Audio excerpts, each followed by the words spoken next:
you're comfortable being alone, and earlier you were Yes, not comfortable being alone. absolutely. Why were you scared of being alone? Hey everyone, I hope everyone is doing good and taking good care of themselves. So today we have, with us Judy again on Unpacking with Sarah. And today we are going to cover her healing journey. And of course, there's going to be a lot of unpacking. So without any delay, let me welcome Judy. Hi, Judy. How are you? Welcome. Hi, I'm good, thanks. How are you? I'm doing wonderful as well. And to tell you, Judy, a lot of people are reaching out. I'm seeing a lot of, positive comments, a lot of mails that I have received, and, Wow. people are getting motivated and they are coming out and they are like, let's talk, Oh, that's let's cool. unpack. So thank you Nice. so much, Judy. Yeah, thanks to you and thank you for your work. It's really important. Thank you.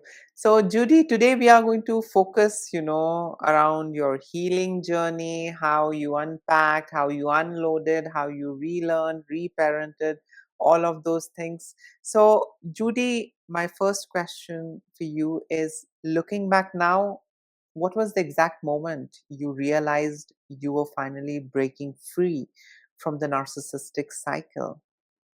Yeah. Well, I cannot say it was like one moment because it's actually process. So, it's like every day I'm learning. Still, I'm not 100% free of all that, but I can see on a daily basis how I learn things and I get better and I am able to understand things well and to set boundaries. So, yeah, I mean, there are key moments, and I think it's very often towards the end of the relationships because it's always me who breaks up from these toxic people. So there comes the realization, and after that comes a lot of depression and then healing. So yeah, there are these steps, and it's a process. Mm-hmm. So, Judy, I mean, it's you only who initiates the breakup. It's you who ends the relationship. Yeah, yeah, it has always been. And why do you think it's always you and not the other? Um, yeah, maybe because in the end I was aware that things were not good for me, and I had this turning point, this realization, okay, I have to protect myself and I have to get out.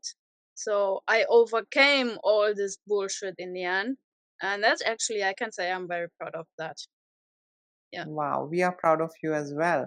And I think everyone should be proud of themselves, for coming this far and coming out of toxic relationship. Judy, I Yeah. mean, for more clarity, I would like to ask you, you said that you are the one who always initiates the breakup. You are the one who, you know, Yeah. comes out of the relationship, puts a full stop. Were you ever discarded in your life by the narcissist? Were you ever I mean, devalued and they on the discard verge of you being on a daily, discarded? they discard you on a daily basis, right? Wow, could So you please, elaborate that? I mean, with all that bullshit that they produce all the time, the lying, the cheating, the not caring, the all that stuff. I mean, we talk about it in this channel, so just listen to the other videos and you will know what I talk about. Um, so all of that, you are not someone special for them. You are an instrument, like a path to wealth or reputation or whatever, even if it's only like they look for somebody who does the household tasks. Um, or in my case, it was, for example, my second husband. He was looking for a visa to Europe. So um, I was an instrument for him, a tool, and he only thought about like, okay, how can I benefit from that relationship? But there was no like true care, love, protection, all that basic things that you should actually have in a relationship. There was no trust. We didn't trust each other actually.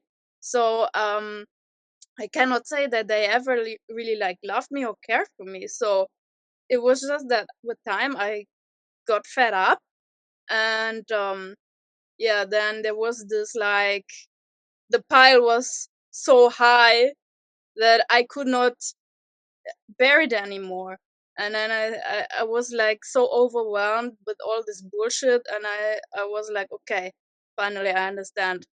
I cannot tolerate this anymore. I cannot survive this anymore. And I have to get out in order to be able to breathe or to live.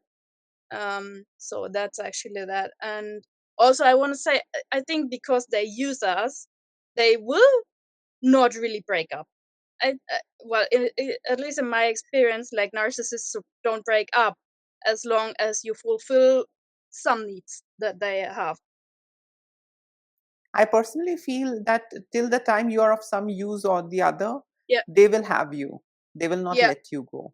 But the I moment mean, they they see can that they cannot replace you. extract They anything, yeah, Yeah, they will have several relationships at the same time, but usually it needs to be the victim and who becomes the survivor who has to make the point and to go. That's my absolutely. experience. So, mhm. So, Judy, what did the beginning of your healing journey actually look like? Was it scary, painful? Yeah, What was it? It was a nightmare. I mean, were there setbacks or moments of doubt as well in your healing journey? yeah, yeah. I mean, they are. Still, I have bad days. Um, and to be honest, the beginning of this healing, in my experience, comes with a lot of depression because it's the realization of all that shit. Like, the day, or like, as I said, it's a process, but let's say these moments that you start to unlove and you fall out of love and you are more realistic about that person. You start to see so many things um, that just fuck you up because you realize, like, oh my god, I'm just used, or I'm not safe, or I'm not loved here. So um, you realize all this injustice and this abuse. So for me, this is the first step actually in the healing journey: the awareness, the realization. So that for me always came with a lot of like depression and frustration and disappointment and sadness. Yeah, but the good news is you can overcome that. Yeah, Absolutely. And one more thing I would like to add into this question, Judy. Uh, Were there any phase or stage in your healing journey where you were a little doubtful? I mean, I should have given another chance. I shouldn't have been so tough, and I shouldn't have been, yeah, so angry and, contemptuous. I should have been a little lenient and a little kind towards him, and maybe he might have, changed. Did you ever experience that kind of a phase, when coming yes. out of such relationship?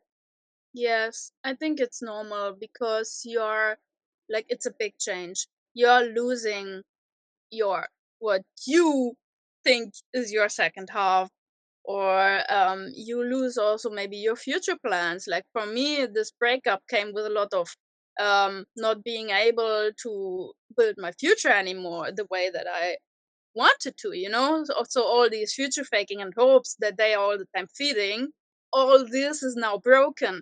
So it's not only about losing the person, it's also about losing a lot of stuff. And for some people it's just important to be in a relationship, for example, to feel cared and loved, or whatever, to feel like not lonely. So yeah, there are all these doubts, and then of course when you're broken up and you're alone, this comes back from time to time. But yeah, again, the good news, the more you heal, the more you can really cope with that. And now I think that I'm really fine with this topic. For example, the loneliness, which was so hard for me, is not there anymore. So I feel like I'm fine being on my own now and prioritizing myself, caring for myself, like giving all this attention to myself instead of to an idiot.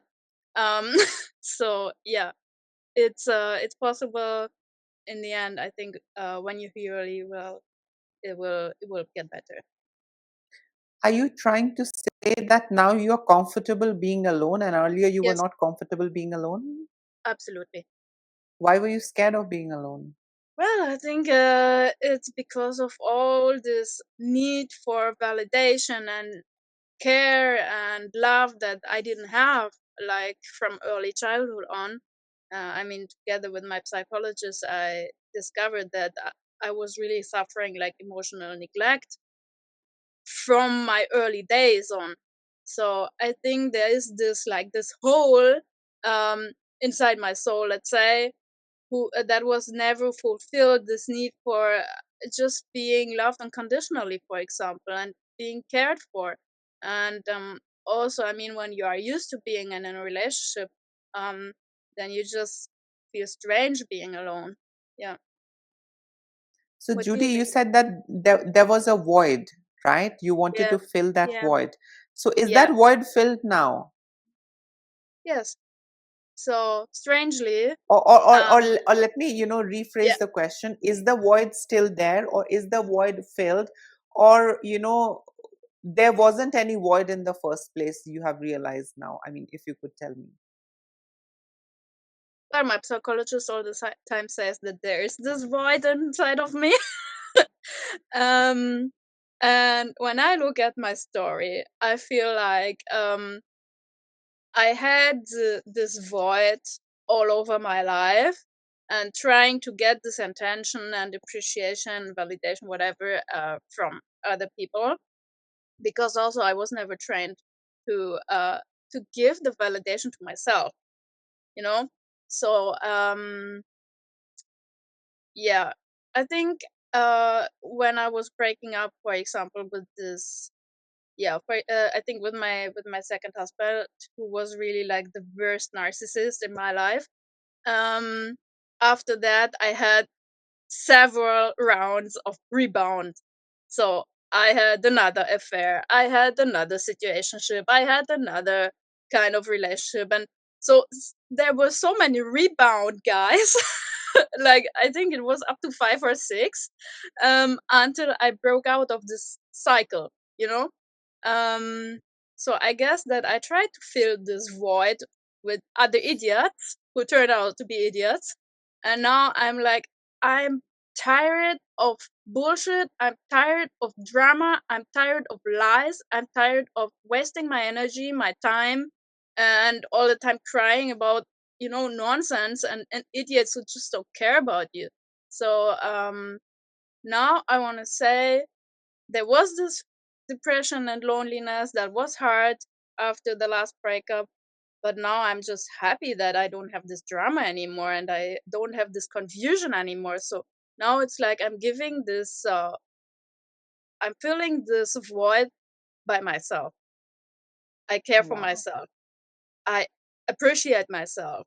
I Mm-hmm. can say I started to love myself, which is Wow. completely a game changer, and which is really like, difficult and new for me.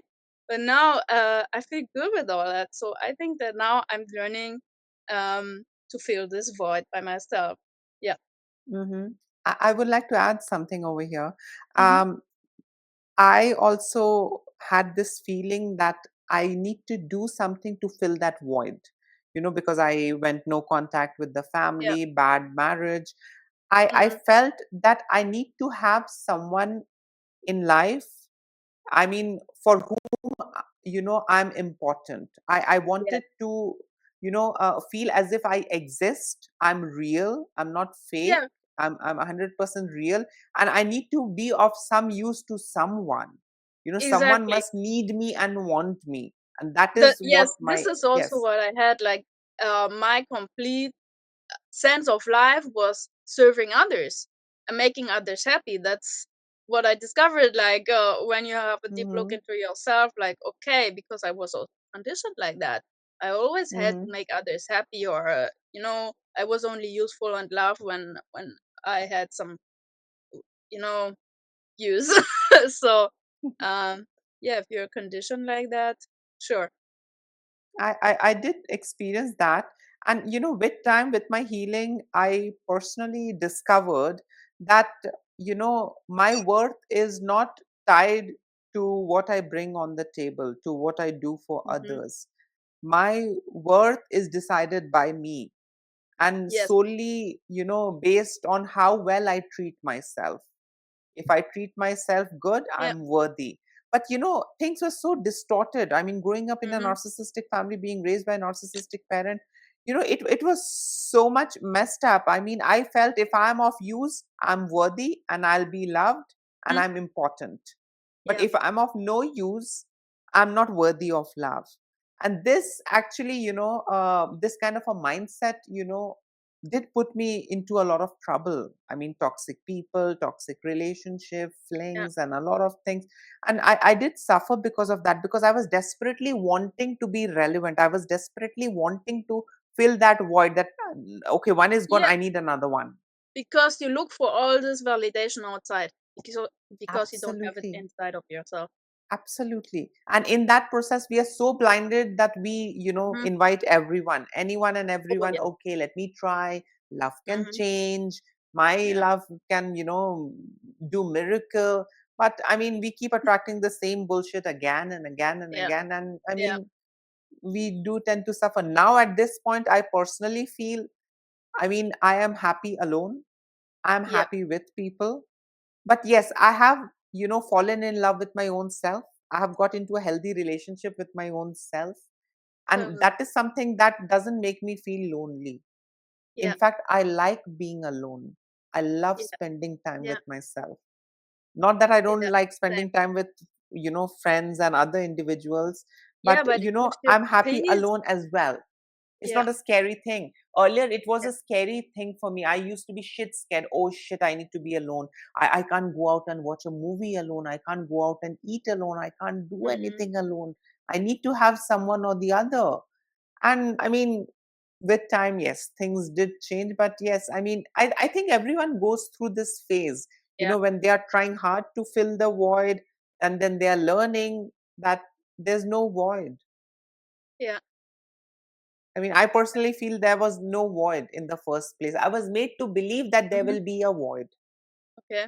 If I leave them, Mm. there will be a void. I'm not, and Mhm. I can't be anything without them. I need to have Mm. them around in order to exist. That was Mhm. the kind of, perception I had. That was the kind of Mhm. belief that I had. But now I Mhm. realize, all of them are gone and I'm still existing. All of them That's came it. and went away and I'm Yeah. still there, Right. an Yeah. experienced old bitch, to be Yeah. precise. I mean, I'm no more that innocent, Yeah. love seeking, that puppy running around with roses looking for candy. No, I'm not I in mean, that era be anymore. thankful that you are not this thing anymore. Absolutely, Yeah. absolutely. Can I ask you a question? Yes, Because please. often we our kind of people um think that, oh, caring for myself is egoistic. How would you answer to that? Narcissist. So, see, the most important thing that you see in narcissistic family is that they don't let you develop this agency. They don't let you connect with your own self. Now, when you are not connected with your own self, they can sell any story to you. They can say that you are just being selfish, you are being self centered. Whereas, in that is the bare minimum that you can do for yourself. That is the bare minimum, Yeah. you can do to, hold yourself together. I mean, your self-worth, self-esteem, your confidence, your independence, I mean, these are the normal thing that you need to experience and you need to give it to yourself. Mm, I mean, thank you. Yeah. but when you are not allowed to get in touch with these areas, experience these dynamics of your own Mm, personality, of your own, self, we tend to grow up with a lot of distortion. We feel that if we put our needs first, we are selfish. But that's not us. That's the voice of that narcissist that, right. keeps telling us, keeps gaslighting us. So, the way how they shame us, the way how they guilt trip us is Yeah. by, accusing us of the things that is normal. Yeah. Normal Respecting is your the own perfect self, word. yes, Thank you. respecting your own self, it's absolutely normal thing, Yeah. common thing, which is expected. Loving your own self, it's a normal thing, common thing, but they are going to target these things. Oh, you Yeah. want to do this and this for yourself, you are selfish, you hardly care about Yeah, us. because our self respect is of course dangerous for them. Yeah. Absolutely. Because you're not dependent on them, you're not relying Right. on them, you are Yeah. living a space without them as well. And Yeah. you being happy and confident without them is like a red flag. Mhm. That is something that causes them narcissistic injury, and then they will do Yeah. all Yeah. sorts of nasty things with you. So in a way Exactly. you are triggering them by just being Mhm. happy, even Yeah. alone, being Yeah. happy. You are actually triggering them. It Yes. infuriates them. They Yeah. want engagement, even if it is a negative engagement. If you're fighting with them, abusing them, whatever, they want any kind of engagement, whether it is positive or negative. So these narcissistic individuals, for them, chaos and drama is a normal thing. For Yeah. us, calmness, stillness, serenity, Yes. peace, tranquility, these are, normal things for us. For them, they thrive on these things because that's how they confuse you. That's how they set you up to do things for them, by Yeah. creating chaos and drama. Like, I Yes. mean, to give you an Exactly. example, my household, I mean, the household where I grew up, it was very abusive, toxic, and chaotic. Every time my parents used to fight and abuse each other. And every night before sleeping, I literally had to plan things that if tomorrow something happens, I need to step in and I need to, talk on her behalf, or I need to talk on his behalf. I need to sort out, I need to make my breakfast, I need to cook food for other sibling, I need to do this. So, this is what I was living full time when I was raised by narcissistic parents. I was not allowed to be a child. I was not Yeah. allowed to, live, the normal course of childhood, which a child should. I Yeah. was, put into a state where I had to outperform myself. I was put Mm. into a state where I had to start acting like an adult. It was not my job to, go to bed with all these thoughts, how I'm going to fix problem, how Yeah. I'm going to do that the next day. I mean, from a six Yes. year old, I don't think that is expected. That's not normal. Mm. I mean, Yeah. none of those gaslighters or enablers can convince me, or, tell me that that's a normal thing. I'm so sorry, a child deserves a normal childhood. You are Yeah. confiscating, you're robbing the child of their childhood by doing all Yes. this nonsense. Yeah. And then the child grows up with a lot of distorted understanding, and then the child suffers. So you are giving bonus points to the child. First you are abusing, and then you are setting them up for more failure and abuse, and then you're just watching and enjoying and saying, well, you called for it, you asked for it, you never listened to me in the first place, Yeah. and look. Oh my So God. I Yes. mean, it's either way, a win-win for them. I mean, when you are with them, but when you step out, then you see that they were real losers. They were worthless Yes. piece of shit. Yes. Who we were emotionally attached to. Mhm. Just so crazy. Yeah. But Seriously. I mean, we are So children. How can we mhm, know better? Yeah. I get it. I mean, that's a default setting. I mean, I would say that. I mean, I wouldn't say that, we are biologically drawn towards our abusers. I mean, even though if it Yeah. is a parent, we do have that threshold. I mean, I Yeah. personally feel we do have threshold, but a lot of enablers on social media, they come and give lectures. No, you're biologically designed to be attracted to your parents. You're biologically designed to love them unconditionally. I don't buy that bullshit. Yes, I was there. Me I was neither. there when I was 6 and 10. No, I was there. I was just Mhm. loving them. They were abusing. I was loving them. I was craving for their love and attention.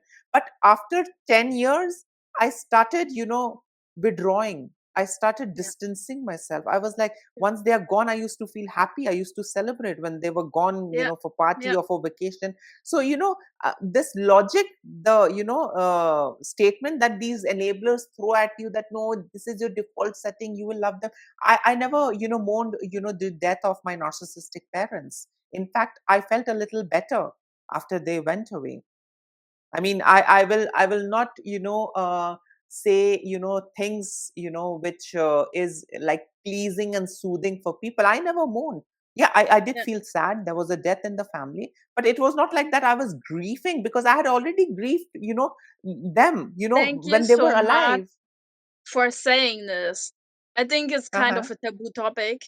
Um, but Absolutely. I mean, I still have my both parents. But Mm-hmm. I also wonder sometimes, like, if my father would die now, would I grieve? Would I be sad? And I Hmm. really can't imagine to be sad about it. So yeah, thank you I for mean, I allowing mean, it their death, actually. yeah, I mean, their death will be a sad thing. I mean, I did feel sad also, I mean, with their Mm, death. But was I grieving about it? No, because I was grieving about them, when they were alive. They were so yeah, annoying, so abusive, and yeah, so toxic. I was grieving, then. yeah. So, So, I do you mean, when miss they the abuse actually, or? yeah, yeah, and when they actually, died, and when they moved on, the other side, I did not have that in me. I was sad. Okay, Mm, there's one less family member.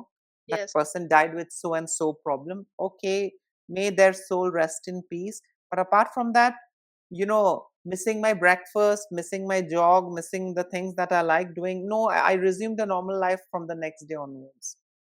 And I don't feel shy in admitting to it, because what they had already put me through, they had already Yeah. made me an Yes. adult. I Yeah. mean, Yeah. Yeah. much before time. So I did handle it in an adult manner. I was not That's a good. child grieving and missing the parent. I sometimes miss, you know if they were good. I mean, if I had good parent, I miss that. We Maybe the miss the universe, care yeah. that we never received. Yes. Absolutely. That's the right word. Yes. I mean, we miss what we didn't get, Yeah. from the ones who we were expecting. But apart from that, I feel, good. I mean, once they are gone, I feel much better. I feel much lighter. I don't Yeah. feel obligated. All that guilt, Yeah. shame, I imagine flying it gives monkeys you coming freedom. and telling me, did you speak to him? Did you speak to Mm-hmm. her? All of it is like gone. And also, one more thing I would like to add over here, Judy. Uh, when you are raised by narcissistic parents, you are surrounded, or you are in their ecosystem. So, if you will try to forget them, or if you will try to move on, there will Mm-hmm. be someone who will come and remind you of them. There will be Mm-hmm. someone who will come and guilt trip you. There will be someone who will come and tell you, did you call her? Did you call him? Did you speak to him? And this Mm-hmm. is what enabling is. Enabling is not always like, oh no, daddy had a bad past. No, enabling is, did you speak to your father? He's not keeping well. He's so old now. Did you speak to Mm-hmm. him? I mean, this is also enabling. I don't think this is compassion or empathy or sympathy. This is enabling. That's Yeah. how they enable their narcissistic parent, and that's why it's a very tight knit family. Narcissistic families. I Mm-hmm. mean, we are the rebellion ones. I mean, we have Mm-hmm. come out. You know, we Mm-hmm. are the ones who are like, we can't take this shit anymore. It's okay. We can be Yeah. alone. It's Yeah. okay. We can, die of hunger and poverty, but we will not tolerate this. We are not going to settle Exactly. with this. So, And I actually, mean, I'm also surprised like how rare these kind of people are. The cycle breakers. I have two siblings, and I'm the only one who is like getting out of the cycle, speaking wow, out. hats off to you. Thanks. More power to Um, you. and I more and more am surprised by my siblings. Like, why are you tolerating all that shit? So yeah, there is really like this. Apparently, it's a very big obstacle, and I'm like, yeah, of course, I also needed years to to come over it, but yeah.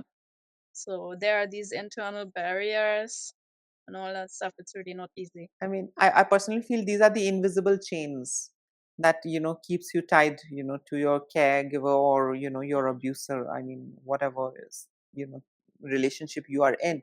And, these are installed very, meticulously by the narcissist. They are going to emotionally cripple you. They are going to Mm-hmm. micromanage. They are going to gaslight you, and then they are going to keep you away from the agency. They are going to keep you away from your own self. They're going to tell you, no, no, that's not the right way to think.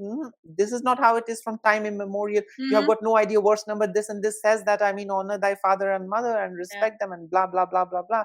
So they have their own way to engineer you in a way Mm-hmm. that solely Yeah. serves them, and that doesn't run away. So that's, they're very confident. Narcissistic parents are very confident about their Oh yeah. parenting. That, Yes. I mean, no matter what I do, she is going to come back to me. No matter what I do, he's going to come back to Hmm. me.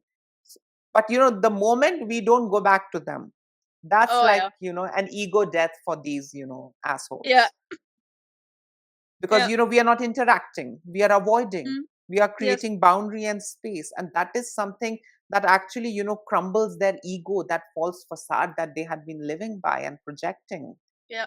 And I think that is, the biggest, win-win for us as, I Yeah. mean, survivors, to Yeah. take that power away from them. I'm not going to engage with you. I'm not going Yeah. to let you have access to me.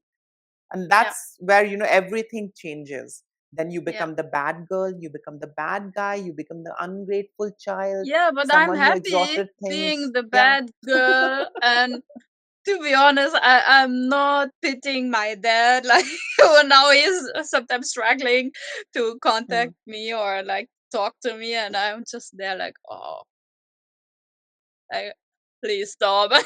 I'm not even interested. Sometimes I would tell him like, why are you telling all this shit? Like, sorry, nobody's interested. So yeah, my manner has changed, and he doesn't like, but that's my life. Yeah. I mean, that's how things are. I mean, I don't feel guilty. I don't feel sorry. And, I personally feel, you know, just because you're blood, just because you're related Hmm. to me, doesn't give you a free pass. Abuse is abuse. Yeah. Your relationship with Yes. me is not going to, protect you, from my Yeah. rage. If you violate my boundary, if you disrespect me, or if you abuse me, even if you're my father, you're my husband, you're my daughter, you're my uncle, great grandfather, I'm going to fight with that person, to be honest. Yeah. I'm not going to spare if you have wrinkles and gray hair. I'm so Hmm. sorry. Yeah. Abuse is abuse. Yes. Thank you. So, Judy, what are, some of the biggest emotional or psychological wounds you had to confront after your second marriage? Yeah. So first of all, there was the loneliness. I already elaborated that, and yeah, I think also um there was this big disappointment. Like, I was disappointed with myself, with my life, with how everything went, and I was disappointed with the abuser and with the people. So the more you understand all that shit, the more you see, not only in this abuser, but you also see his family system or other people. Like, now I feel like there are narcissists everywhere. So I'm really disappointed with the world in some way also, and with society. Um, so yeah, there's a lot of like disappointment and sadness, but also I can say the more I've become strong now and the more I focus on myself and on my well-being, I don't care so much anymore about it. So also I have overcome this phase of disappointment and sadness. Yeah, mainly. Um, yeah, and then I think I have trust issues, but I'm also grateful for the trust issues because I was trusting too much in the past and too early. So yeah, I think that's it. Are you scared of trusting people now? mm, yeah, um, for sure. Um, but I'm not scared in the first place. It's more like I'm observing and analyzing, scanning a little bit this person, um, listening to my gut feeling, and just looking at them like, okay, how do they behave? How do they talk about others, about themselves, and all that stuff. So actually, you can read a lot, just by observing people. So yeah, it's more that it's this like rational and objective attitude that I have now. And if I would get into a new relationship, yes, of course I will be scared of trusting because I have been disappointed a lot. So I think that's also the reason why I'm single. One reason, also because I like focusing on myself. Hmm. So, Judy, are you saying that you are into over analyzing? I mean, is that what you want to say now? Mm, I think this is subjective, if that makes sense, Mm-hmm. because I think I'm not over analyzing. I'm analyzing as much as I need. Um, so maybe other people would say it's over analyzing, but for me, it's very helpful to do exactly this, and I do it as much and as long as I need to make my own opinion. For example, yeah, Wonderful. I mean, that's the normal thing to tell you. That's absolutely the normal thing. But, at times we are, gaslit by the entire ecosystem. mm-hmm. Oh, come on, stop thinking that way. Oh, come on, you're just, observing way too much. You're just Yeah. analyzing way But too if I need much. it, if it does me Mm, good, then why should I stop? absolutely. Yeah, I need to feel safe, and yeah, whatever it takes, I yeah, will do that. yeah. Great. So, Judy, how did your experience with, a narcissistic father, you know, influence the way you approached relationships, even after leaving, your father? Well, a lot, or yes, it really influenced all that a lot. Um, so I think the reason behind that was, of course, all this like longing for validation, and that includes a lot, like, for example, not enough observing people and ask myself, okay, do they deserve my trust or my attention even? So all this like being naive and too, yeah, childish like in some way. um I think that is something that I really carried for a long time, and also like giving too much and too early, like really investing in the beginning because you want to earn their admiration or their validation, their love, whatever. So yeah, that is something that I don't do anymore. Now I observe, as I said. uh, I try to be a bit more rational, like, okay, um does this person actually deserve my attention and my respect, and am I respected? And when I can say yes to all this, then I can invest and I can give, but not, I don't over sacrifice anymore. So yeah, but that's something that I did. So I overspent all my energy, my time, and so on. And also I was not at all like questioning the person's like character or behavior, and how the person treats me, if they respect me, if they make me feel like or how they make me feel, you know. So I was just like falling into that stuff, and then suddenly I'm like in a relationship, and I just try to survive from day to day, and I was not really observing what was going on. So there was a lot of missing awareness and self protection.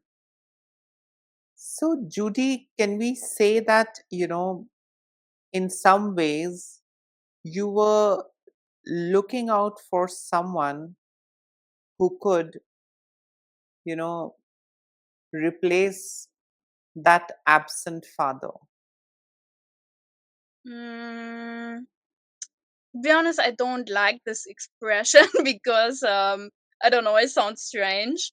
Mm-hmm. Um, but maybe it's if you refer to like the unconditional love that you should actually receive from your parents, um, the sense of being cared for, um, being important, then yes, probably. I'm not a psychologist, so I can only So, I mean, yeah. were you, let me, Mm. rephrase it. Were you looking for the unconditional love that you didn't get from the father figure, from, other male in For your both life? parents, maybe. Yeah, I mean, my psychologist says that it is actually that. Yeah. Hmm. So Okay. And now, I don't so much feel that, to be honest. mm, Um, that I just want to replace like my father's um love or something. Um, But yeah, I mean, from the psychologist's point of view, I think because a lot of stuff is rooted in childhood, um, and in early childhood especially. So I think that there was all this kind of missing love, protection, and just this like yeah, unconditional care. So I think that's what I long for actually. I personally feel, I mean, like with my own experience and by working with the other, survivors and victims, um, I personally feel we definitely have a void we want to fill. Mm, And, the person, the toxic person, narcissistic person, from whom we are running away, you know, subconsciously we tend to, again, run back to that kind of a person, what we mm, are running away from. Or you can put it this way, what we are trying to move away from, we tend to attract that kind of a yeah. person. I never wanted narcissistic individuals. I hated my Mm-hmm. narcissistic parents, but subconsciously I was just attracting them. Yep. I was not equipped to attract healthy, though healthy was around, but Exactly. it was not familiar. It was not home. Yep. It was Yeah. alien for Yeah. me. It Yes. was uncomfortable. It was weird for me. Yeah. I always opted for the familiar hell over the Yes. unfamiliar Yeah. heaven. Yeah. Yeah. So In I the mean, end, I it comes mean, this is, to yeah, that. this is what I wanted to know from you, because Mm, I was running away from, that, kind of a person, narcissistic yeah. tendency, those kind of abusive parents, and I was in a way attracting abusive lovers. I was Yeah. attracting Me too. abusive bosses and abusive Yeah. friends as well. So it was Yes. not just in love thing. Mm, Every other relationship in my life was toxic. yes. Yeah. Why? I Because I was definitely running away can from agree. toxic. Yeah. Mm. Yeah, I think Hmm. because like we are conditioned in that way. For us, this kind of relationships like between people is normal, and we don't have a healthy role model. We don't have a healthy example. Um, for example, I had just this like unhealthy, codependent, toxic relationship example from my parents. So my father a narcissist, my mother a codependent, overwhelmed woman. So I mean, I never learned like what is healthy, and also like they never. I mean, my parents never taught me like, okay, you have to protect yourself, or your partner has to treat you like this and that, and so I had no like feeling and sense what is good or what is bad. So yeah, you just find it strange when somebody is caring for you generally. Yeah. So, Judy, I would like to ask you, I mean, we all have, such role models in our family. My mother sacrificed a lot of things for me, and she stayed in the relationship for the sake of us. I You had a mean bad role grandmother. models? I'm sorry? So you mean we had bad role models, bad I examples mean, to follow? that's up to you. Yeah, I mean, of course. I mean, Okay. what else? So, I mean, I had grandmother who stayed in Mm, very toxic relationship, tolerated all that for the sake of mm, her son, for the sake of her daughter, and she was even beaten and abused, but she stayed. It was a marriage, for 40 years, and she died, and that's how things ended. But she never opted for divorce, separation, or went back to mm, her place and all that. So, I mean, we grew up seeing all of these things around us, TV shows, movies, and all those things, and plus our family and society. We grew up with a very family atmosphere. But why did we choose to do things differently? Why aren't we optimizing and compromising and adjusting? I mean, what are your thoughts on that, Judy? to be honest, it's a really good question, but I'm not sure if I can really answer it because I don't know like why am I different to my siblings, or why am I less tolerant to bullshit. I don't know, maybe it's like a question of character, or I think also I'm of course influenced by today's society, because there's much more awareness now, and or it's growing, like the topic of mental health in general is getting more and more important. And I think I'm also kind of curious, and like reflective. I don't know if there's the right word. A person who Mhm. reflects a lot of on stuff and analyzes also, or like Mhm. I also um reflect on myself. I mean, that's actually like a good giveaway that I had from this treatment from my father, because he always criticized me, so I also criticize myself and I reflect my own behavior. So I mean, there are also advantages of being an abused child, to be honest. So yeah, maybe there are just different factors coming together, so that yeah, I was just breaking out, or yeah, not tolerating anymore. I mean, my character is like more the, I guess, the rebellious, the fighter one. So yeah, I don't know exactly why, but it's just like that. And I like myself for I it. I personally feel Mhm. that a lot of us, a lot, of people like us who have experienced survivors, are coming out and they're talking Mm. about it. Yeah. And now this trend, where people are talking about it, Mm. without any inhibition or fear of being judged and other things, that is in a way empowering others also to reflect and come out. That is, That's cool. provoking certain thoughts and Mm. ideas in the victim's mind. Why should I tolerate? Why do I need to Yeah. do? They are Yeah. questioning, because they are coming in contact with people who are questioning and who have come out as well. So I think, in my case, why wasn't I accommodating, or why wasn't I optimizing or adjusting or compromising? I think, there was already a lot of awareness and, a lot of Mhm. people coming out. And I felt that, I can come out as well. Why do I need to adjust and compromise? Yeah. And the biggest, power I personally feel is the ability to make money. So if you are dependent, Mhm. and you are in a way handicapped. I mean, if you're Mhm. financially dependent, or if you are financially not capable, and that is also one of the reason why you have to tolerate, or you are trained and you are taught to tolerate. Otherwise, how would you survive? How would you feed yourself now in today's time? Seeing that you can do anything and survive, we tend to be a little less accommodating when it comes to Mm. tolerating all these things, because I can survive all by myself, so why should I tolerate abuse? Maybe Yeah. earlier people did not have option, or things Yeah. were so enmeshed and Yeah.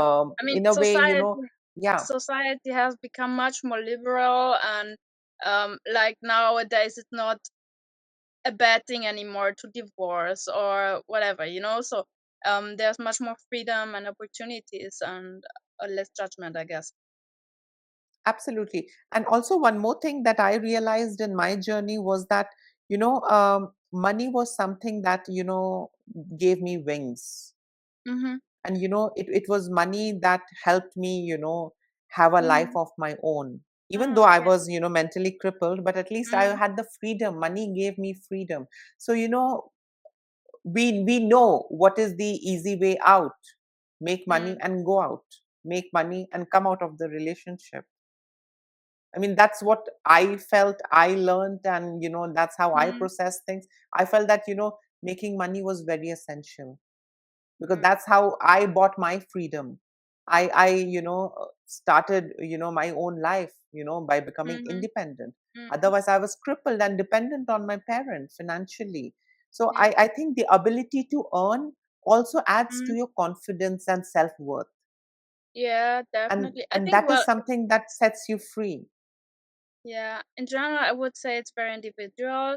I mean, look, there are also like rich women who end up in toxic narcissistic relationships as victims, or like even women in high positions who really earn good money, and no one is 100% safe from all that. But for me, the most important word you said was independence. For me, it's not financial independence, but more like the mental independence that I developed with time. Like, um, I was in the past, I was very much like I just say constrained by, like, I don't know, by judgment from others, or like trying to meet with society's expectations or stuff like that. And um bit after bit I became more and more aware and strong in my, like, in my spirit, let's say, that I have the right to live my own life, and I can do what I want. I am not living for others, I live for myself. And so breaking free from other people's judgment or all that stuff, and becoming independent, just in the way that I'm able to do what I want. I'm allowed to do what I want. I have the right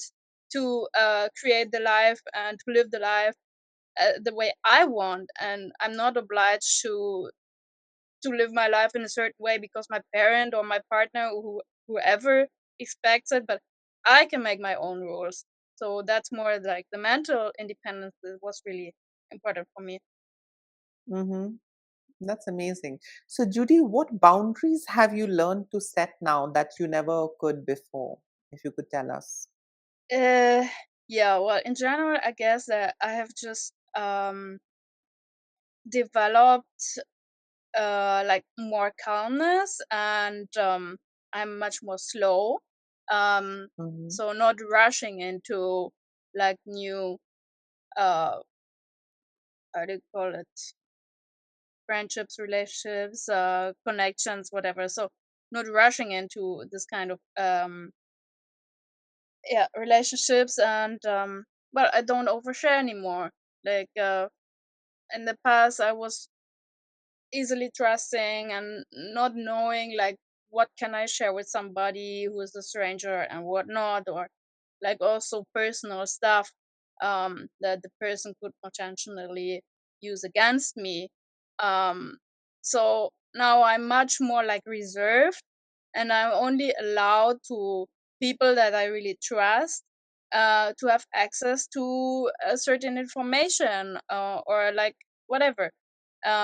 So yeah, I'm not sharing as much as before with anyone. Um, yeah, because I don't trust anybody. Like, sorry again, I don't trust everybody anymore.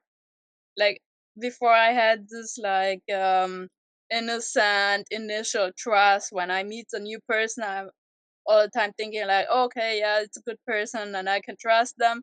No, I'm like, okay, I have to observe first. Is he or she a good person?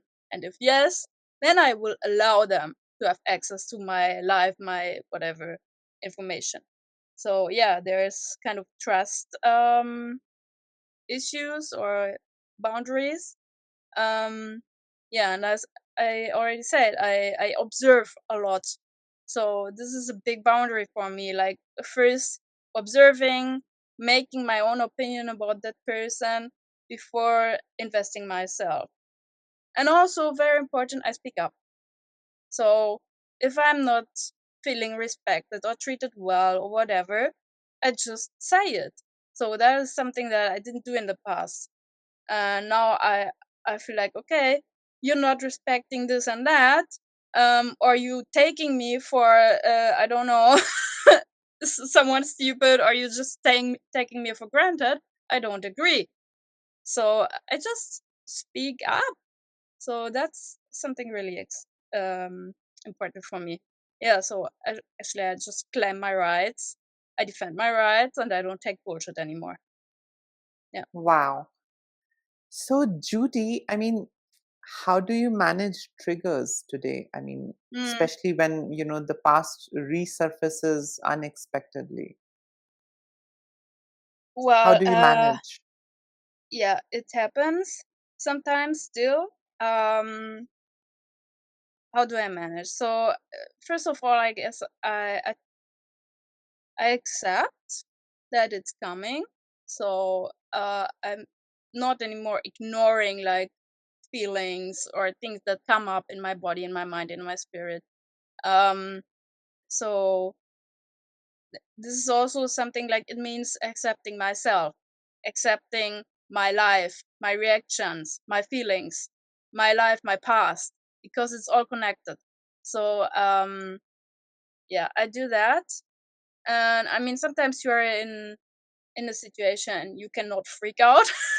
So if you want to stay calm, then for me, what is really helpful is like breathe. Like just give yourself some seconds, just close your eyes, breathe deeply. So this is really helpful to calm down, for example. Yeah. I personally,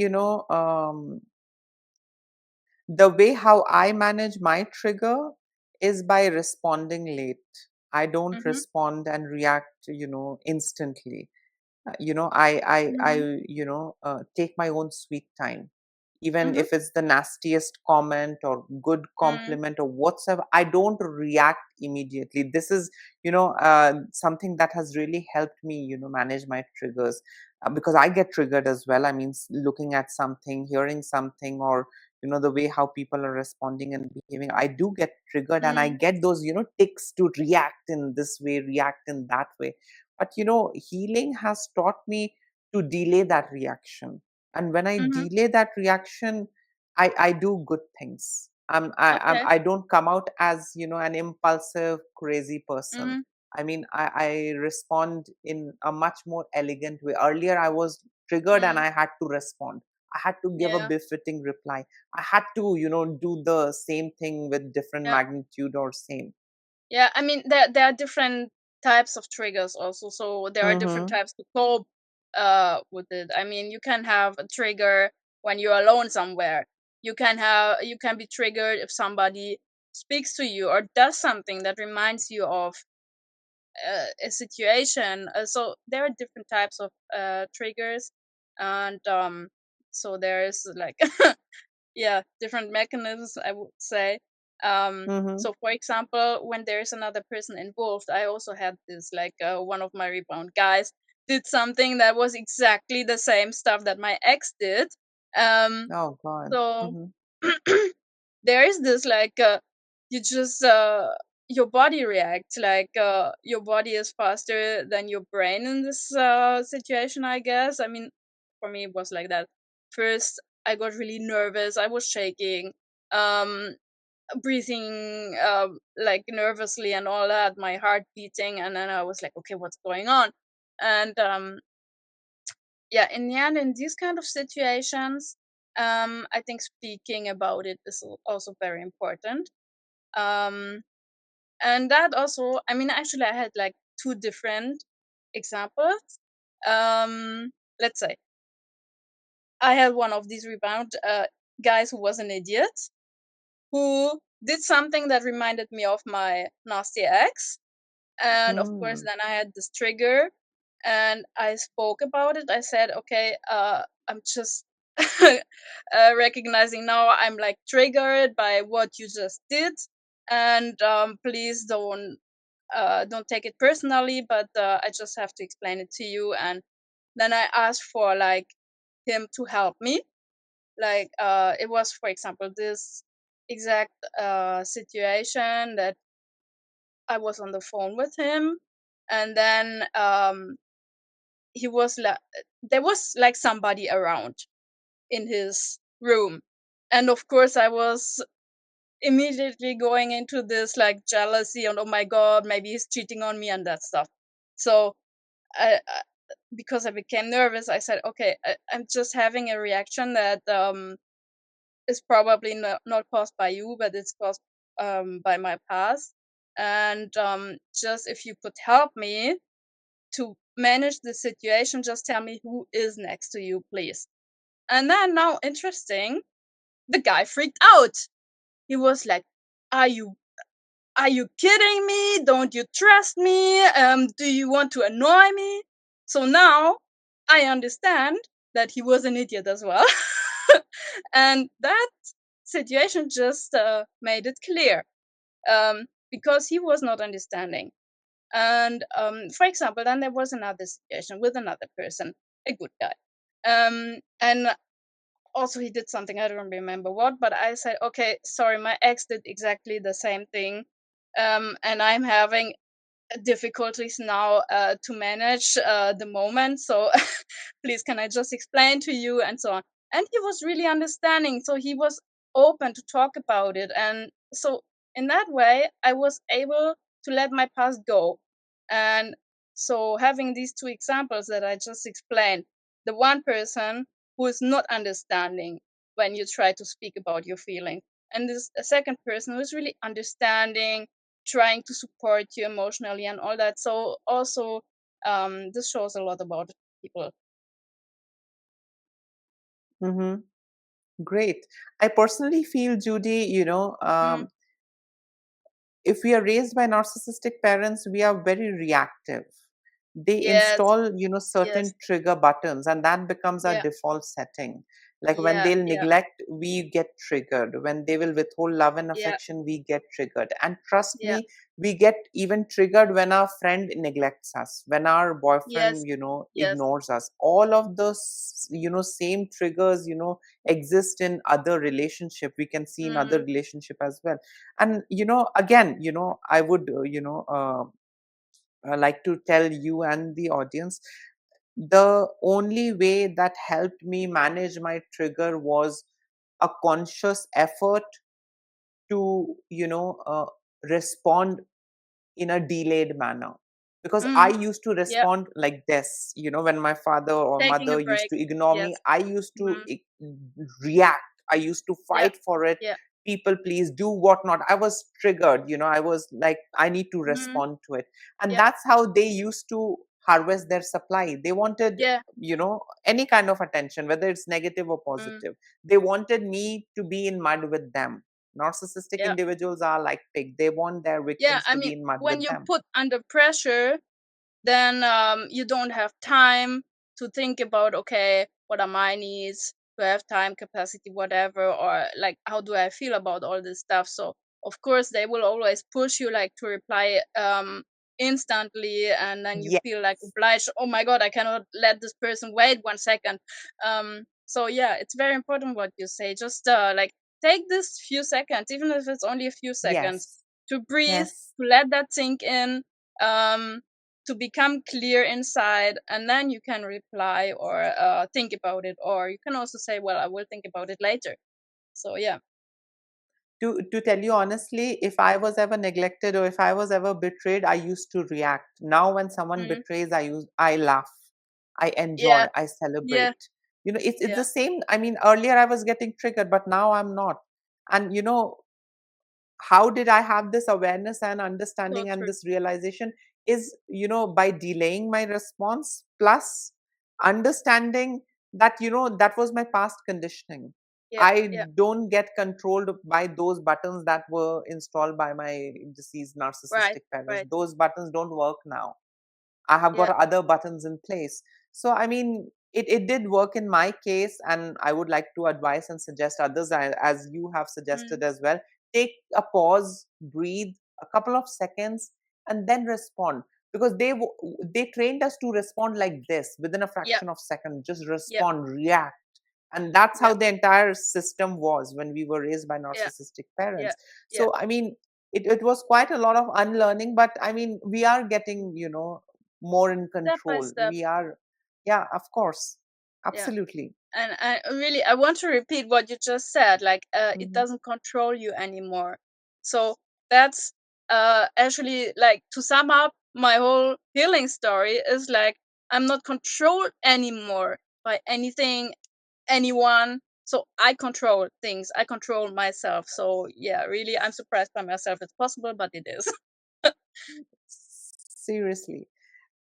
So, Judy, what does healing actually feel like for you now on a day to Mm, day level? Is it painful, crazy, smooth, calm, lots of realization? I mean, what is it like? yeah. Well, I will just connect this to the last question also, um, Mm-hmm. because I don't judge myself, first of all, for things. So also like trigger reactions, I don't judge myself about it anymore.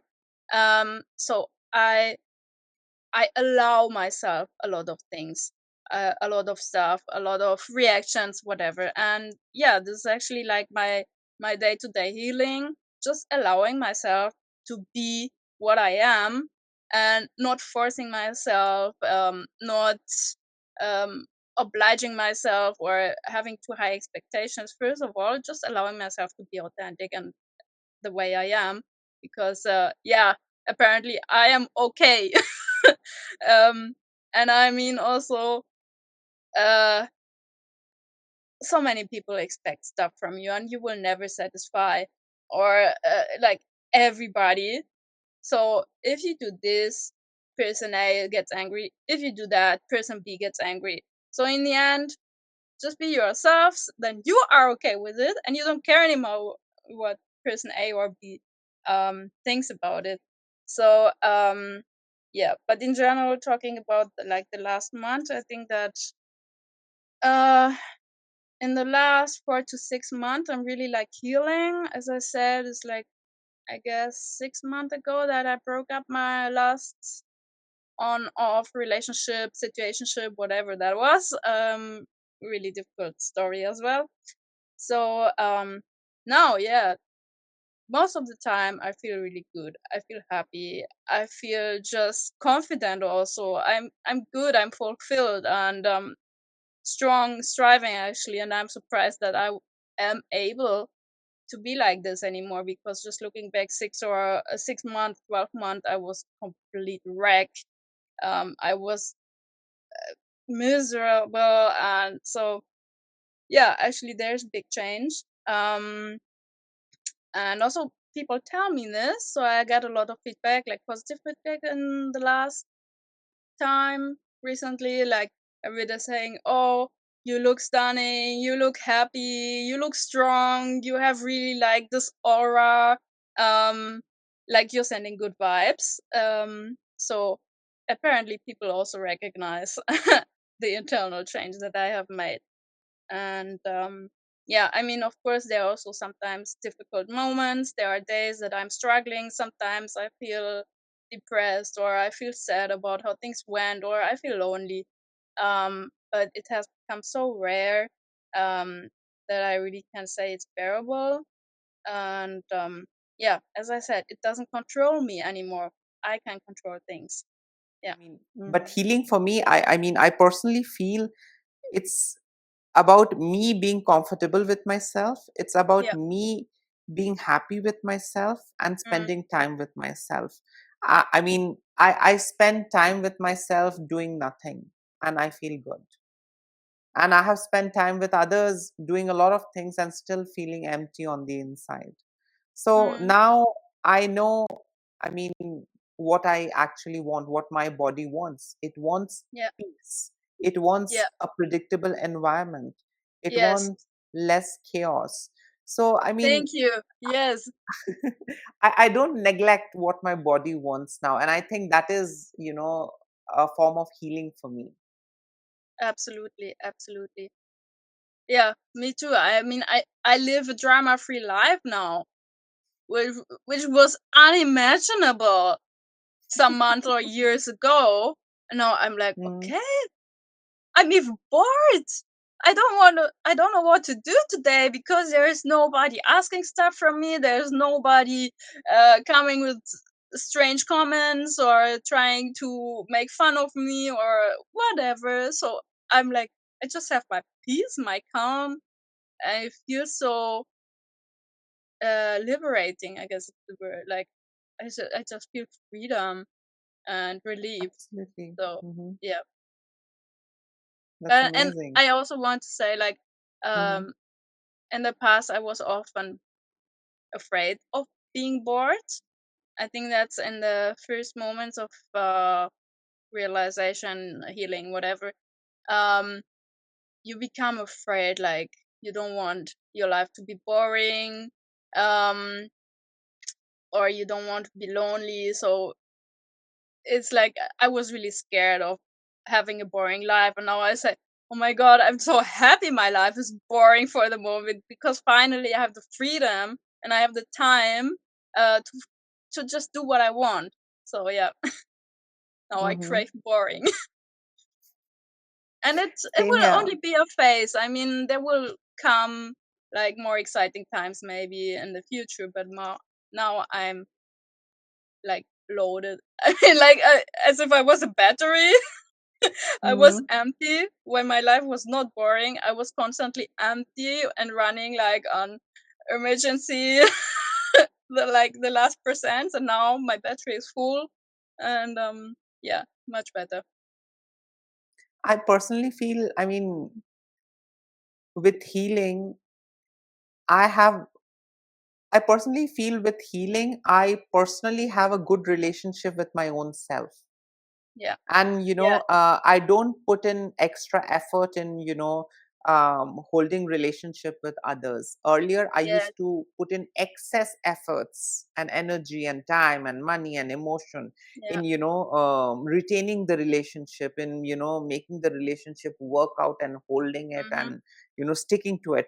Now I spent all of those things on myself: money on Right, me, time right, on right. me, everything on me. So I personally see that I have become more important for myself Yeah, yeah, rather than others being important for me. I don't want to sound, like an arrogant person, but I mean, my relationship with my own self has improved.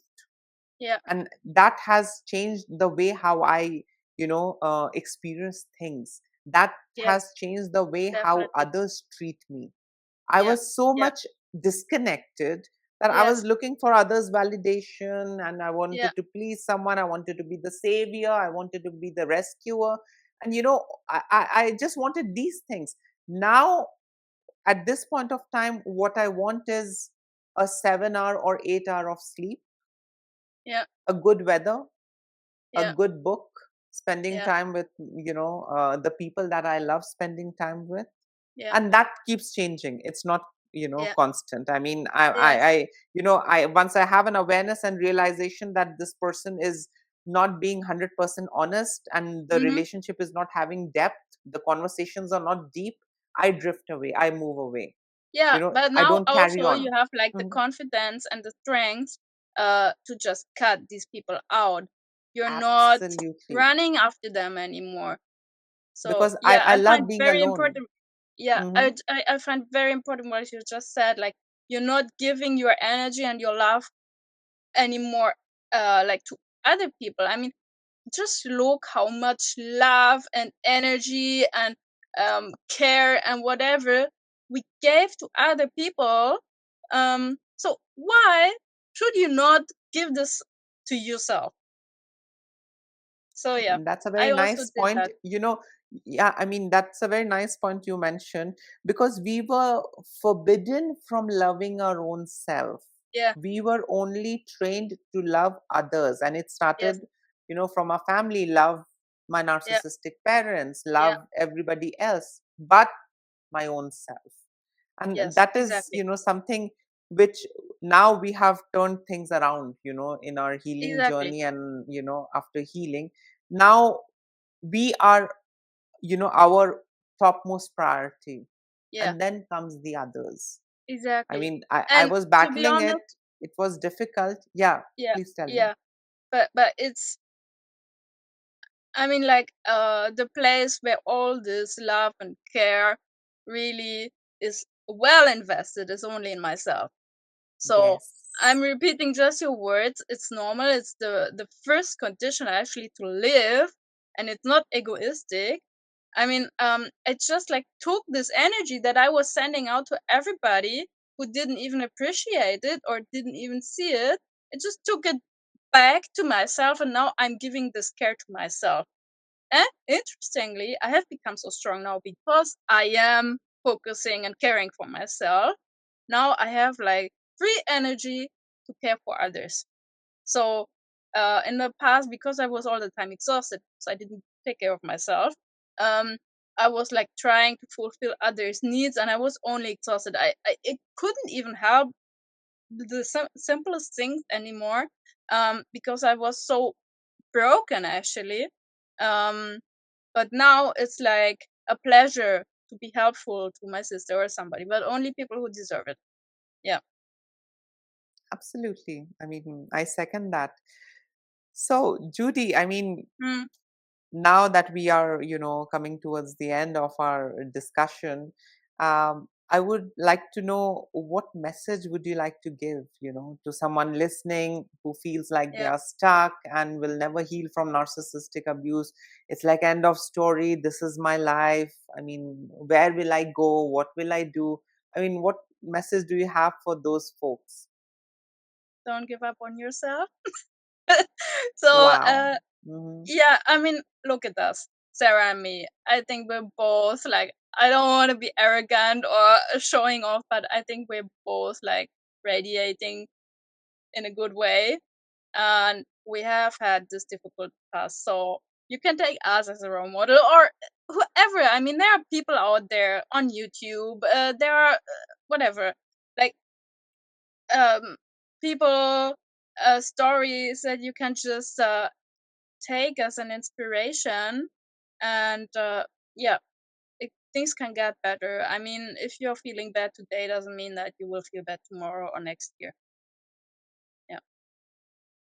Absolutely. And I mean, I would also like to, add something to this, and that is, you know, um, I get it. You have lived long in that state. You have spent a lot of time with that narcissist. I mean, your narcissistic parent or whosoever.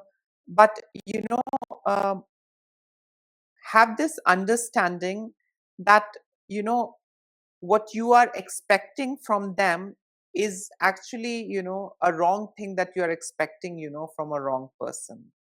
You Hmm. need to expect, the right thing from right person. You are Yeah. Well, expecting all the wrong things from the wrong individual, and the end right. result is going to be zero. You are not going to feel good. You are Exactly. not going to get anything positive out of that. Yeah. So Yeah.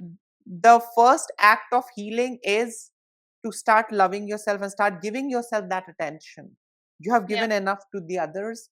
Slow and baby Right. steps, start giving attention to your own self. Yeah. I'm not saying go no contact just right away, but start prioritizing your own self. I get Yeah. it. Want to do things for others, but at least, allocate an hour in a day to begin with, and do things for your body. Feed yourself Yeah. good, go out for a It can't walk. even be less. Yeah, I mean, I started absolutely. also. I mean, I really had big, big, big depression. I didn't even have like energy to get out of my bed. Oh God, And I'm so sorry. like Mm-hmm. my psychologist said, like, just whatever these, there are so many of these like cliche recommendations and also cliche phrases that you just said, like, love yourself first. So when you're in this deep state of sadness or depression or whatever, you don't even buy these kind of things, but they are all true. So yeah, you just have to really experience it. And coming back to what I just said, like my psychologist said, okay, when you don't have like energy to get out of your bed or to take 1 hour for yourself, then just take 3 minutes, write down whatever what you are happy about in your life. Or so it can only be a minute. And I also do like these little things now. For example, I have a table in my room and I light a candle just to make the room beautiful. Or I put a flower there. Or so there are these really tiny habits that don't need much energy or time. Or sometimes I'm also writing down like motivation phrases for myself. So I have cards. I write whatever I love myself, for example, or you will manage to get through the day, or I'm thankful to myself, and then I like stick them to my wall, for example. So there are so many little things that you can do, but they will have an effect. So yeah. Absolutely. I mean, yeah, I mean, it will be very prosaic. I mean, about, to emphasize on self love and all of this. But, Mm, the easiest thing, I mean, the simplest thing, I mean, that you can do when I say and recommend self love and prioritize yourself, is not, doing, all those, hard work and big work. The easiest thing is trying to do things that you like. I yes. personally feel, Yeah. because a lot of people are so lost, they are so Yes. stuck in that state Yeah. that I mean, forget about nail, forget about walk, forget about good food. Mm, They don't even do the things that they like doing or they once used to love doing. And the first step is to spend some time with those things, do yeah, those things that yeah, once you like doing. I mean, just a yeah, couple of minutes, as what Judy said. I mean, 3 minutes, 1 minute, I mean, whatever, but just step out and do. yeah. That is the first step. I mean, It's the yeah, I first step, mean, right?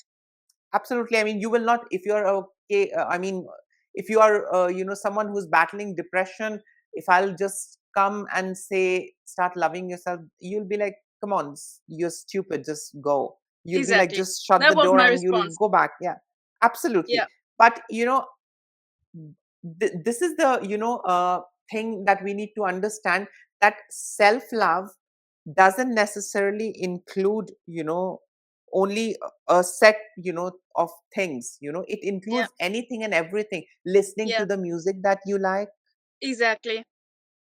writing a poem, or maybe just clicking a photograph, petting your cat, Or just watering your plant, journaling, like anything. writing down what you Journaling, feel, absolutely, connecting to yourself. absolutely. I think it's It all can like be any connecting to silly yourself, thing. right?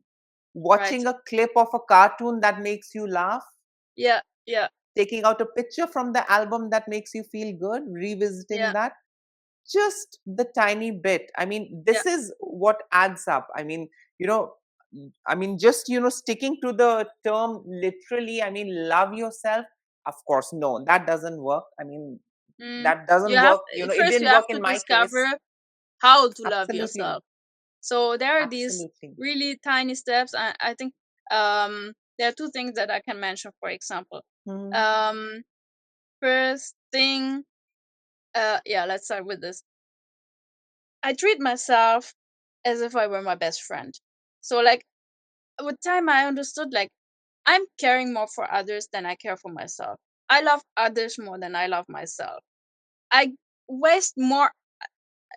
Now I will really say I waste energy and I spend energy like to make others feel good, or if somebody comes with whatever a problem, or I just want to listen to them, and um so we talk.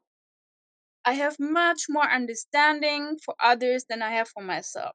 And now I have learned to be empathetic towards myself. So I don't judge myself anymore for the decisions that I did, or sorry, um for whatever reactions that I have, feelings that I have, the way that I look today. So, of course, there were so many days I looked like shit, and I just was like, oh my god, how can you look like that? How can you go out like that? And now you're late 5 minutes or an hour, whatever. And now I'm more like, okay, I just didn't have energy today to do my hair, or I was confused, so I just talk to myself in a understanding and lovable loving way, like as if it was my best friend. So why should I actually love others more than myself, or why should I not give that understanding and that empathy to myself when I'm able to give it to others? So that's the first message. And just quickly the second, so for example, what I did during my depression was that I smoked a lot. So now I understand that it was actually this kind of taking a break for myself, because I go out, I like when you smoke, you inhale, right? So it's actually taking the deep breath. And it was like 5 minutes just to feel things or to enjoy nature, whatever, look out of the window, staying on my balcony, observing stuff. So it's like these few minutes that I was smoking was also like giving myself a break, and just connecting with myself. So I don't think that it's only a bad thing to smoke. It helped me a lot to connect with myself, actually. And the last bit that I want to add, to this message is that, healing taught me that it's absolutely okay to hate those who disrespect you. Healing Yes. taught me to hate those who Yep. violate my boundaries. Healing Yes. taught me to hate those who made me feel worthless and unlovable and Yep. unloved. And why am I using this word hate? Because these words are demonized. You Mhm. have to be the bigger person, and you need to Oh be yeah. forgiving, and You you have need to to be forgive. someone, Blah yes, blah. and you need to just give love. And Mhm. this is something that actually blurs the boundary. Yep. Rather than hating your abuser and protecting yourself, we are taught to forgive the abuser. We are Yep. taught to be more compassionate and forgiving and just let But why go. should you? I mean, they know what they do. Healing made me question that. Yeah, exactly. I And also now, have mhm, a mhm. difficult time, hard time forgiving people, to be honest. So, when people treat me, for example, in a way that I don't appreciate, also I had conflict with my parents last week because there was a situation again that just confirmed to me like I'm not relevant to them. My needs Oh are God. nothing to I'm so be sorry. respected. So, Hmm. now even if they apologize, I'm like, but you know what you do. So why should I be understanding? I'm sorry. So yeah, I think it's, but this is important because you set boundaries. This is how I set my boundary. I don't let them run over my needs anymore. I personally feel, apology doesn't take away the pain. Yeah, That exactly. apology That's it. doesn't, erase the scar. Yeah. I get it. You value the relationship, so you are apologizing. You are letting go of your ego and pride and all of that thing. But, But also the person who apologizes just thinks, okay, I will just say sorry, and then um and get I over. I don't have to take responsibility anymore. Like, no, it's Absolutely. actually not how it should Absolutely. work. Yeah, I mean, I personally feel because, I have gone through, such episodes in the past where people mistreated me and then they came and they cried and they said sorry and then they repeated again and then they Yeah. said sorry and then they repeated again. And then Okay, I can I realized that, interrupt? yes, I please, have a please, please. very wise word for that. Hmm. If that happens, it's not an apology, it's manipulation. Absolutely, absolutely. You're right. So, I mean, healing taught me that, it's absolutely okay not to forgive someone Yeah, because my scars are thank still you. there. I mean, Yeah. healing doesn't necessarily mean that I need to hand out, oh, I need to forgive you. You slapped me. I'm forgiving you because I'm in my healing journey. Yeah, Daddy, I but need to you live forgive with you that because I'm pain. healing. Yeah. Oh, God, yes. And healing doesn't take away that. I mean, Yeah. forgiveness doesn't take away that. So, Yeah. this lie that we are thrown in the face, Mhm. you need Yeah. to forgive in order to heal. I think that's pure BS. I don't Yes. buy that. I don't need to be the bigger person. I don't want to be Yeah. the bigger person. I want to be, vindictive, contemptuous. When it comes to me, I will protect myself because Yeah. nobody else, Yeah. comes forward and protects me. So I will have to protect myself. And, the stepping stone is, Mhm. to learn not to forgive. Then people, come up with all kinds of weird logic and theory. They'll say, well, forgive, but don't let them, re-enter your life. No, I will not forgive and I will not let, that person Yeah. come back in my life. And that's Yeah. absolutely okay. Yeah. Why should I buy a universal, version of forgiveness? Why should Yeah. I, get into this mode that everyone else is in? Maybe that might not work for me. Maybe DBT works for me, but CBT might not work for me. For you, I mean, Yeah. like a normal, psychotherapy or, some somatic thing might work and other things might not work. So it's a, tailor-made journey. One, syllabus doesn't fit all. One thing doesn't fit all. So, this bullshit, I mean, I would like to call out, in this Definitely. episode, that we get to hear. I mean, a lot of survivors are pressured into forgive your parents, forgive your abuser, Yeah. forgive your wife. I'm so sorry. I mean, those who have hurt me, caused me pain, who have made me cry, I can't forgive them. Yeah. Okay, I might meet them, I might come across them, but that doesn't necessarily mean that I'll start handing out, forgiveness. Now, the best Yeah. part, if they also seek forgiveness, they reach out to me with an apology and seek forgiveness, Yeah. Then it's then that they also are I don't looking for. no, but then also I don't prefer forgiving them Okay. because once Yeah, bitten, but twice at shy. least If that's someone a has step like repeated, they are yeah, taking responsibility.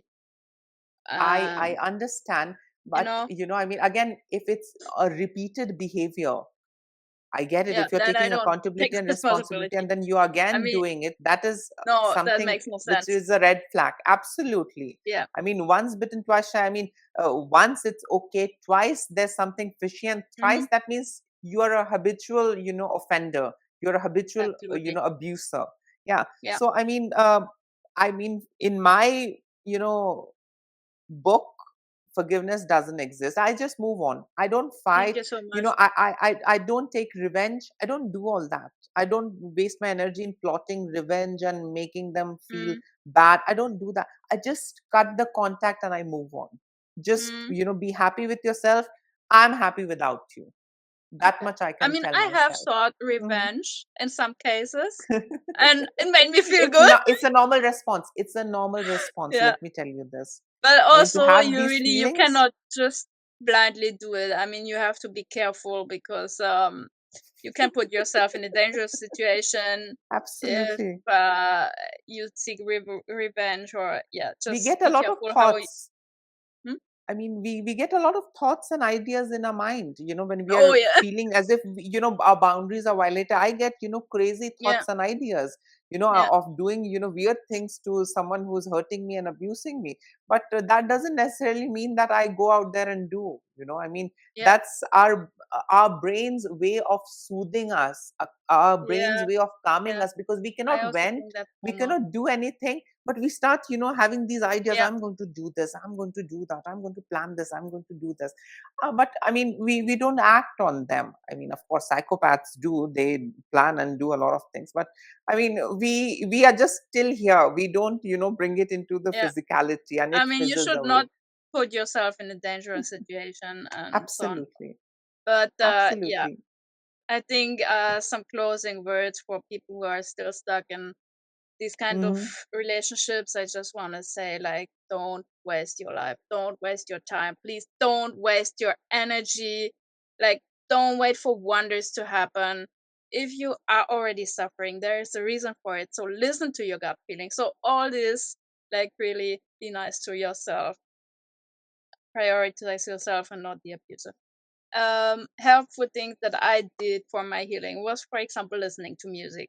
Like, I listened first of all to music that calmed me down, like meditation music, for example, or just, YouTube is open. um, but also to music like, for example, from strong women. There are some artists who sing about this kind of stuff. There's, for example, Chinchilla, who I Wow. love, and she's just like singing about all this whole journey. Like, okay, you abused me in the past, and now I'm fighting back, for example. Or she's so confident. So this kind of music just gives me strength and power as well, and motivates me, encourages me, and inspires me. Yeah, and also when I was in this very difficult situation, still. Um, the most important thing was like to educate myself first on all this stuff. So mental health, toxic relationship, narcissism. So first learning about it, and then I mean, often you say like, oh, the healing process is so difficult and blah blah blah.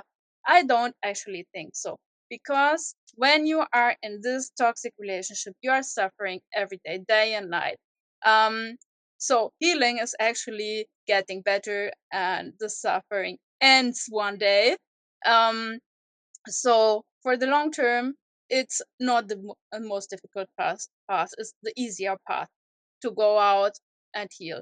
Um, and also, well, at least in my case, like, just by learning about the stuff, I automatically change bit by bit my behavior, my attitude, everything.